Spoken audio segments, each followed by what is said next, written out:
Fools That Swing, welcome to the John Lewis Show.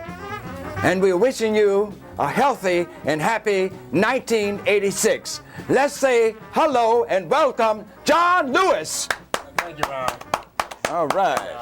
And I wish you a happy new year. Thank you so much. Because you came into the studio tonight, and Ron, and you was, I don't know what's wrong with you, but you was syncopating on everybody. It was too much improvisation. Jazz. And ladies and gentlemen, at this time, we're going to welcome a beautiful guest that we've known for a long time, and he's a drummer extraordinaire.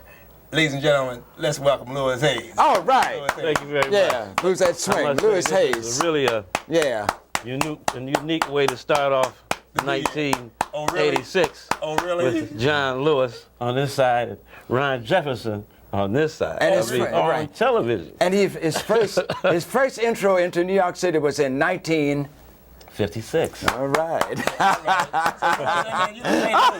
It'll be sometime. Okay. You look about 23, man. Good, John. You know, You look good, man. Yeah, you know, I feel good, John. Because I met you when you was with Horace Silver. That was Exactly. 1956, man. Yeah. You look like 23 years old. Yeah. So, Louis, but what's been happening with you, man, lately? I mean, I know there's other sides of your life besides music. You understand what I'm saying? But what's been happening with you lately in music, in the music business? Well, in music, I've been appearing with McCoy Tyner Trio. Also, it's big band. So it's been a very interesting, year and a half, 2 years now. 2 years. And mainly we travel around with the trio, but occasionally we had opportunity of appearing in the Vanguard and Fat Tuesdays. Also a concert in Philly with the big band, which is about between 13 and 15 pieces. Yeah, that's beautiful, man. Beautiful. And when I came down to hear the band at the Vanguard, Lou, I think the people were shocked, man, you playing with the big band. Yeah. And you know, you always have critics out there because you make the big band, man, sound like a trio. Yeah. And that's a different concept. Yeah, Did you hear that, man, Louis? He makes it sound like a trio. You Well, understand no, what I'm Lewis saying? doesn't do a bad job himself. No, but I either. ain't talking about. I ain't trying to pat Mel down Louis on the back. Right, yeah. I just said he makes it sound like a trio. He makes it sound Yeah. like a big man. Now that's a different concept. I'm talking about the concept now. The concept. Oh, Charlie See. Pacific's doing something else different, though. Different, yeah, and Charlie Pacific. He's just got, there's no time. Yeah, Yeah, that's it's just a feeling. Yeah, all right. Because the concept, that's what the jazz musicians about, like Lewis. See, they conceive of the big man sounding one way, and he'll take it another. And that's beautiful, Lou. Yeah, I believe in And just playing. Max Gordon did say that's the best big band around. Now I got to say that on TV. Yeah. Okay, John. That's what he said. Yeah. That's what he said. Yeah, that's beautiful. And I was talking to Louis Hayes, and Louis Hayes was saying that to him, it's so beautiful to play with a big band because it's just like playing with a trio or whatever. Yes. It's so beautiful. I mean, I think that we have the impression that playing with a big band is so difficult. Louis Hayes shocked me. Yeah. He said playing with a big band is not difficult at all. Hey, Louis, now- you just slide into it and do it. Hey, Lou. Yeah.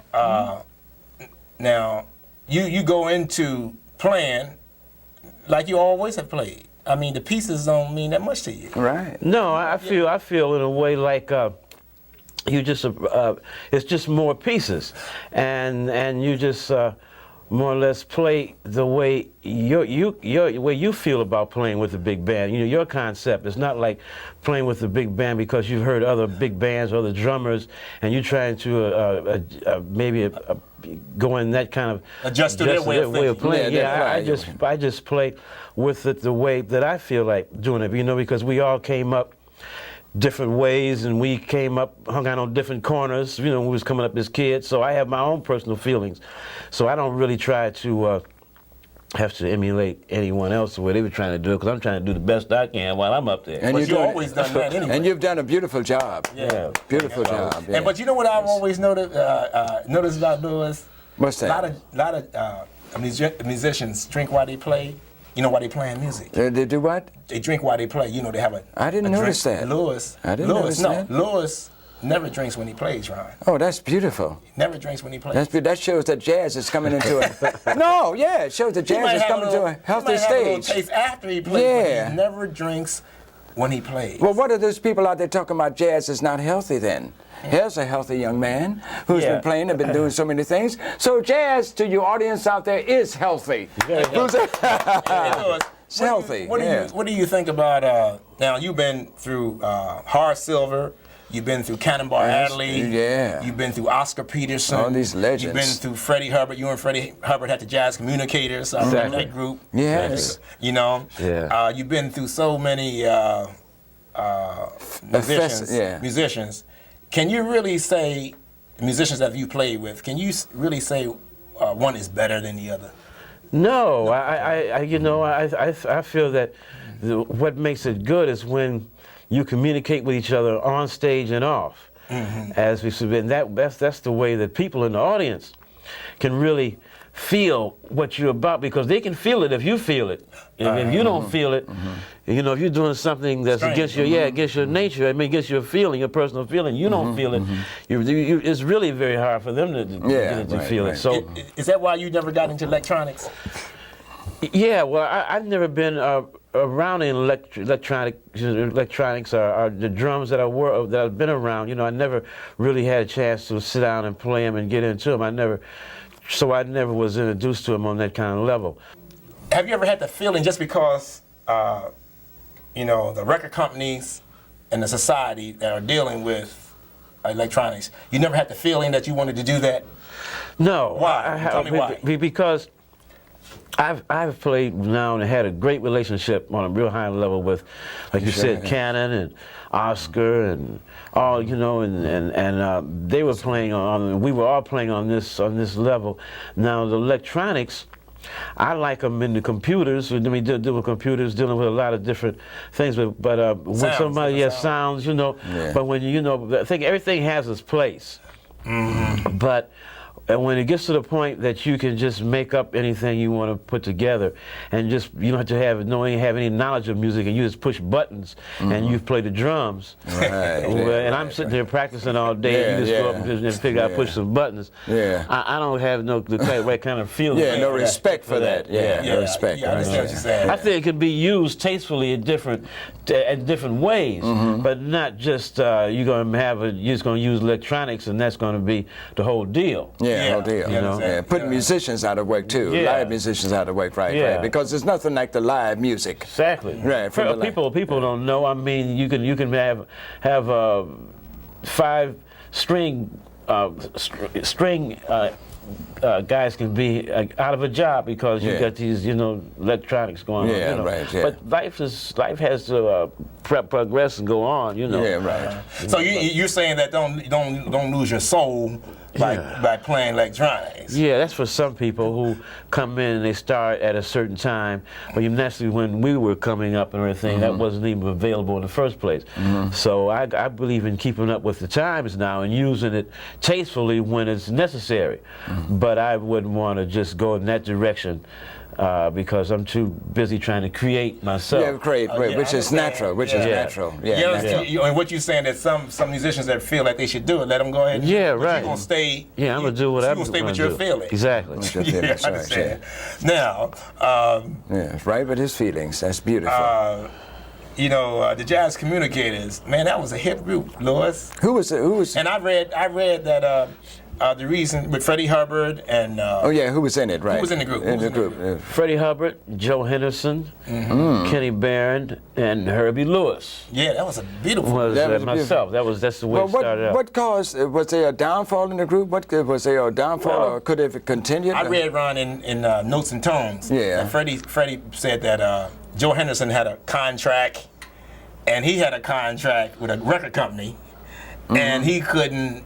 You know, they couldn't get it together. In other words, they let the business people get to them. Right? But they shouldn't have gotten together in the first place, what you're trying to say, if the business wasn't taken care of.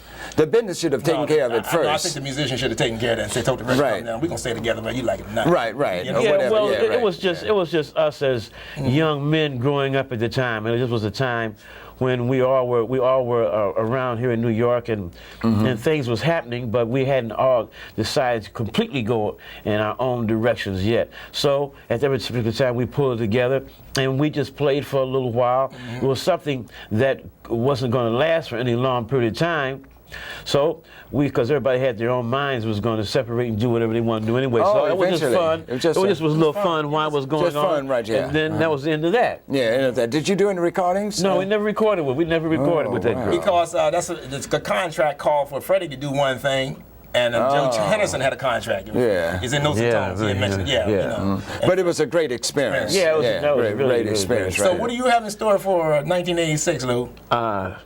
To keep healthy and play and have fun and let other people experience my good feelings. Because see, when I feel good, they're gonna feel good. So I'm gonna try to keep myself feeling good, so they can keep everybody else feeling good. Because I'm the one playing the drums. Right.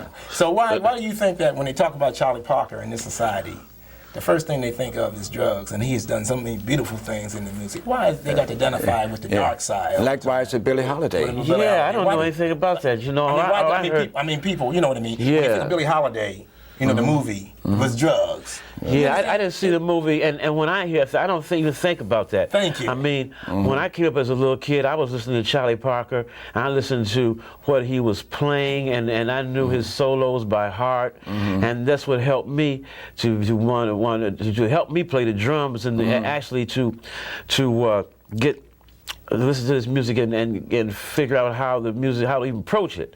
I listened to Charlie Parker so much, that's what helped me. So I wasn't thinking about the downside. I didn't know anything about that anyway. That's what Freddie Hubbard said. Freddie Hubbard said he just... Only the upside. Exactly. Yeah. Freddie Hubbard said he just think about the beauty of Charlie Parker. Right. And he was upset in Notes and Tones, and he was stating his feelings. Yeah. Stating that I'm the beauty side. Exactly. So why does the society have to always... Because for him to play on that level, it had to be really special in this, you know. So which means that the people who listen to it are not into beauty. No, They're I'm into talking the about other critics. side. No, I'm talking about the critics. No, the critics, but you know where the critics are. The critics should stop talking about Charlie Parker, because you're not only on the same level as Charlie Parker. Right. You understand? But you're writing about it. Yeah. So if you want to talk about the dark side of Charlie Parker, leave it alone. Yeah. Because Charlie Parker really don't need that. Right. You understand? And we don't need it. But why do the critics talk about the dark side? Is to influence the audience out there? Because something wrong with the minds are morbid. That's what's happening. You know what I mean? Yeah. So that's why when I see the critics, I'm going to talk about the dark side of you. See, that's what I told them to do. Yeah. Because the critics do have a dark side. I'm gonna find something, because you're perfect. Yeah, why don't they ever talk about the beauty of Charlie Parker or Billie Holiday? Why are they always going to the opposite, to the negative? Why don't they talk about the positive? Yeah, What I'm sure most people really do look at those people, and the people that have been around them. They know what the real deal is, but maybe people that's trying to just writers, and they never experienced the person, and like a lot of times, how can you talk about something that you don't even know anything about? And about. Yeah, but do you feel that they're trying to destroy us? Do you feel that way? So sometimes I feel like people are actually on that kind of level where they do try to take the music and keep it on a lower level than what you're really So supposed if it to didn't be mean on. anything, you leave it alone. Leave it alone. Do you understand? That's what I always try to tell them. Yeah, but it's the strongest art form that America has produced. Right. Hey, Louis, will you be appearing in New York this week? Sweet Basil starting the 7th with the McCoy Tyner Trio for 2 weeks. For 2 weeks? Yeah. And then we're back out of town again. Yeah, you told me you had a beautiful experience in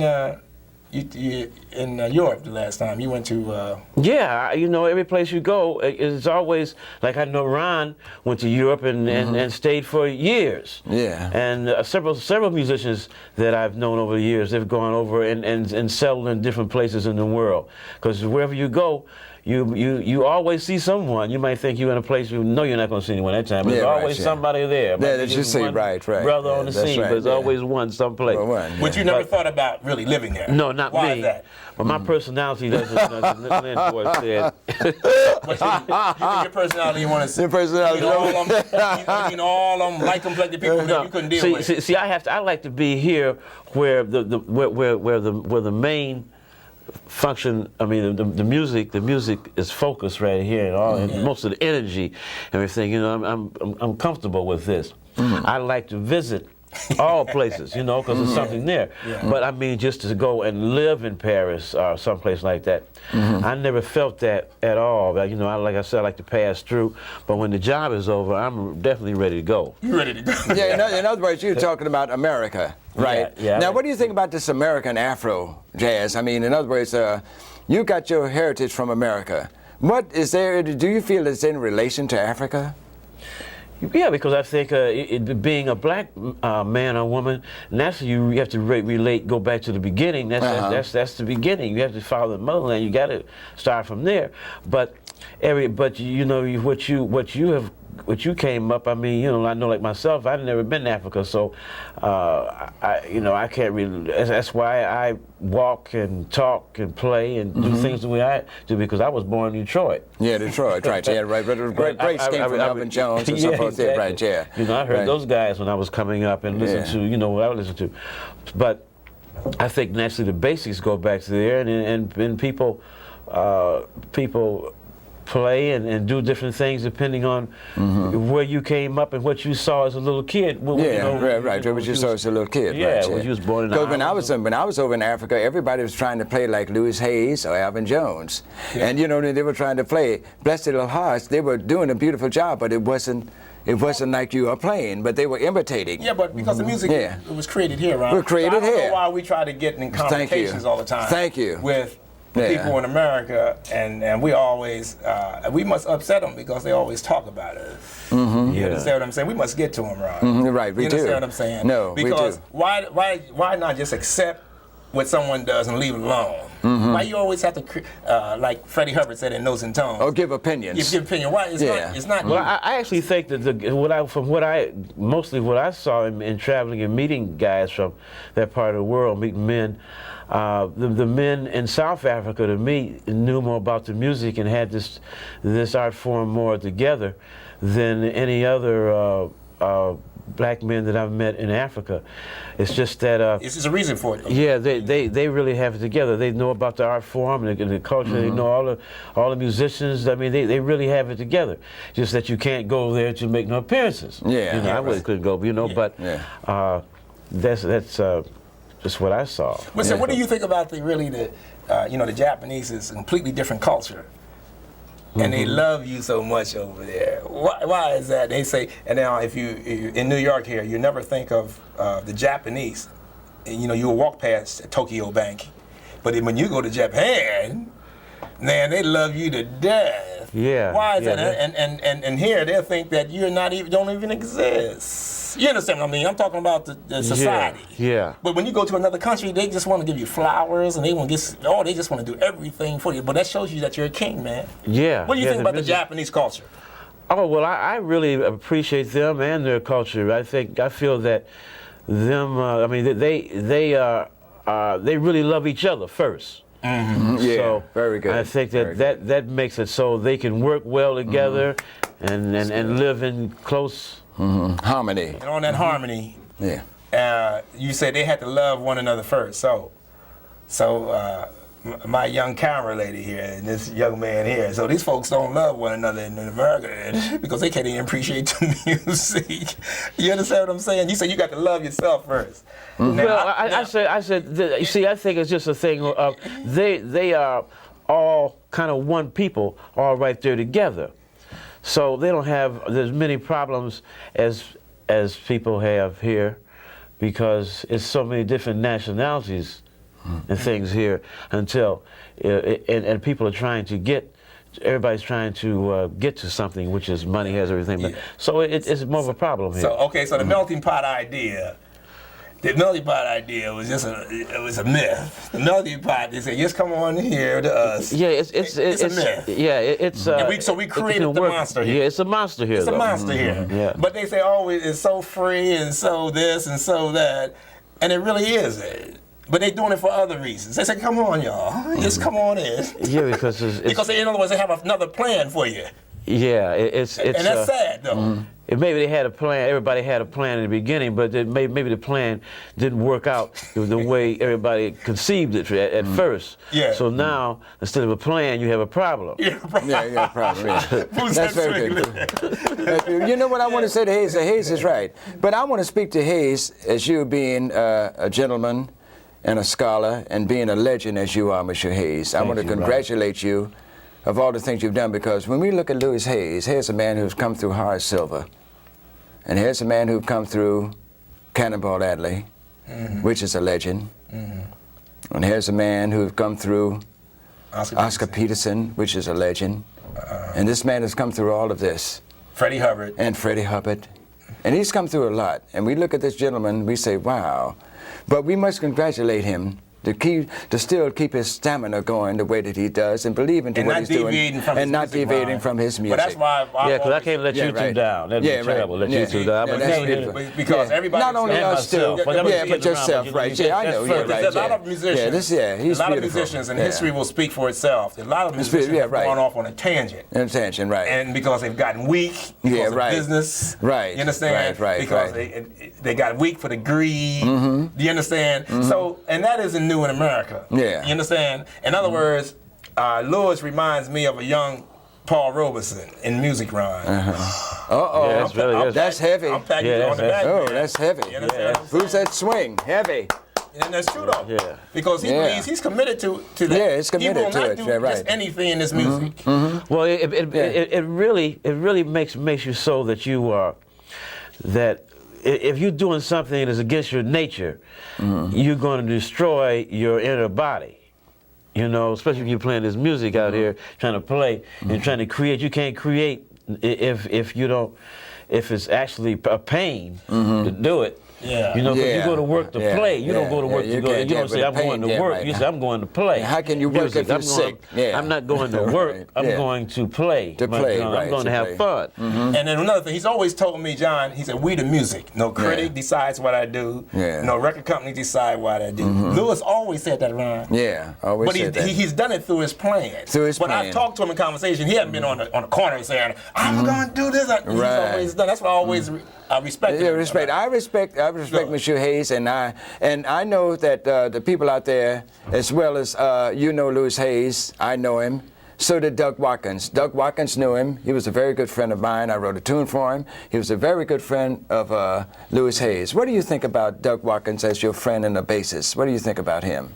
Well, he was one of a kind. He was one of a kind. Doug was he was the type of person that made the music and made just New York and him being a part of this the musicianship, the camaraderie that the musicians had.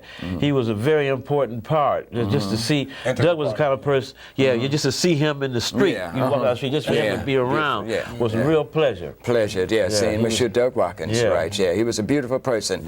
You're a beautiful person. Why do you think, I would like to ask you one question, why do you think that Cannonball was such an important vehicle in the society of jazz? When you were playing with the group, why do you think that they were so important? Well, I think his music, and it was so spontaneous, and he was such a giving person, and a big person. The way he thought was such a he was such a big thinking person that it made his music very large like that, and then Cannon was very open, and so he gave a lot to the music. And a very free spirit. Bless his heart, he's not with us. We have to leave you, Lou. All right. And I'm glad that Ron took my spot over a little bit. I let him go to the beginning of the new year. So it's beautiful. Thank you, John Lewis. And we got to have you back. And as Ron Jefferson says, Who's that swing?